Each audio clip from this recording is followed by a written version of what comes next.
And another thing we wanted to equip like Africans or our fellow youth with skills, because sometimes we lack of that like skills. We are always like, in terms of skills, we are always like halfway. We wanted to equip like our fellow Africans to actually have that competitive advantage with other like programmers, like in India or any other country. Because one of the things, sometimes even our companies in Africa don't trust like programmers in Africa, and because they doubt like their skills, stuff like that. So we wanted to remove that like stereotype. We wanted to show that even African programmers can do something great that can be trusted and be used. Absolutely. How are you doing that in terms of equipping young people right now on the Rwandan context? Because I also feel that's something that needs to be collaborated with the educational system, right? If I go into the curriculum right now in any, at least where I come from in Zimbabwe, I go into the curriculum, we still have some missing elements as well to make it practical for budding programmers. How are you doing that when you say equipping young people? First of all, we considered our own experience, because like I studied computer science and my fellow co-founders, we studied computer science. But to be honest, what we studied in school versus what we studied on YouTube and Google, what we are doing right now is not what we studied in school. It's like what we self-taught on YouTube or Google. So the only thing that motivated us, like that program really helped us, that Hey program, because they didn't teach us much of the coding, because they just pointed us the way, and then we followed that way. So that's what we are doing right now, because we know in high schools or in schools we don't learn things that may be relevant to the market. We just learn things that will be used to pass our exams, to get the best degree, but not really relevant on the market. So what we do, like every year, we have like this task force program. Also, it's kind of like the Hey program, where we invite like six or five of high school students, and then we also introduce them to real world like coding experience. We show them the processes we use. We show them like the languages we use, the best practices, so that we can also create like some awesomeities in the future.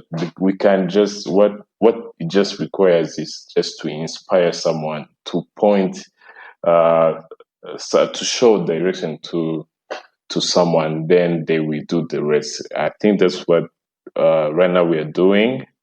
Another thing we are doing is our hiring process, because we don't consider like CVs or like or how good you are, but we consider how willing you are to learn new stuff.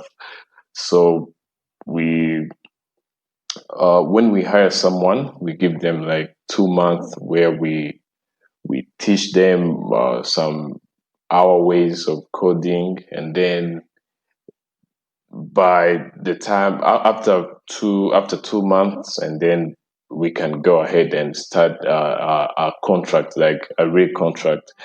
Uh, but we like to promote learning than rather than like hiring someone who says that he's good in this, he's good in this.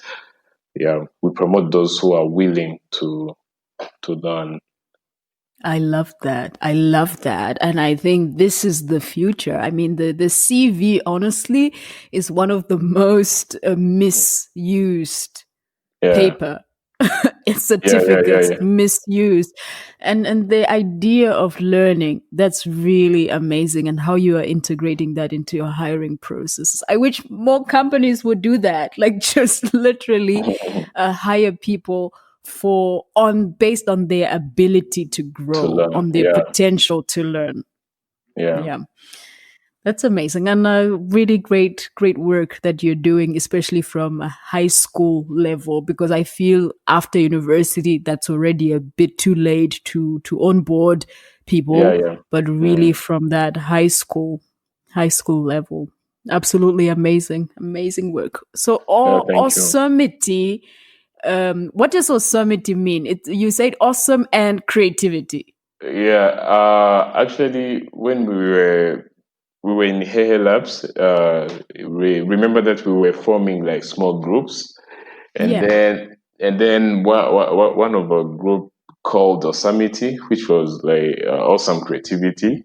It's not that yeah, creative, but and then when we wanted when we wanted to register our company, remember I told you that here it can took you only one day to register a company, and then exactly.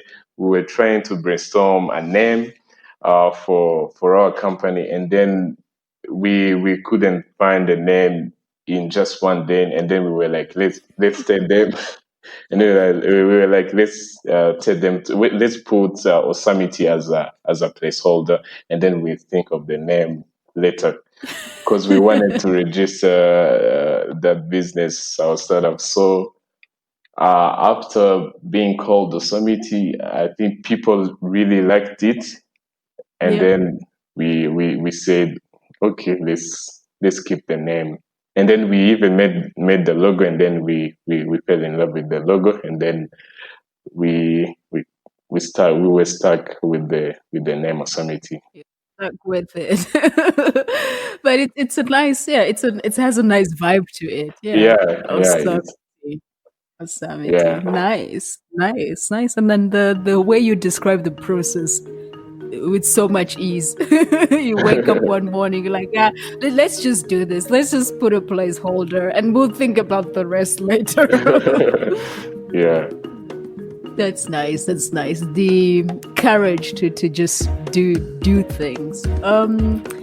As I wrap up, for me, honestly, thank you so much. It was an honor to hear your story, to also hear the challenges, right, and what you're doing to address those. When you talk about gaps of skills within the young African programmers, how you're closing that. I love that, and I think this is what we need more of in order to become competitive on the global landscape and not just as Africa. I think the thought of servicing local African needs, that's great. However, the vision as well is that the African company is also a globally renowned company. What you say, making products that are relevant to the situations around today. That's remarkable. I want to, share something on Rwanda. Or at least I want to walk into a memory that you have of Rwanda, because I have never been in Rwanda. And I think a lot of people hear so many amazing stories of the business ecosystem in Rwanda. Maybe if you could, as a closing, I don't know what to call it, closing experience for people listening to you. How is your day to day in Rwanda? What is the most the most amazing either place or thing about Rwanda that you can share that has also made your life as a co-founder much more easier or much more enjoyable because you are stationed in Rwanda? Maybe something that you can share with us on what Rwanda is like.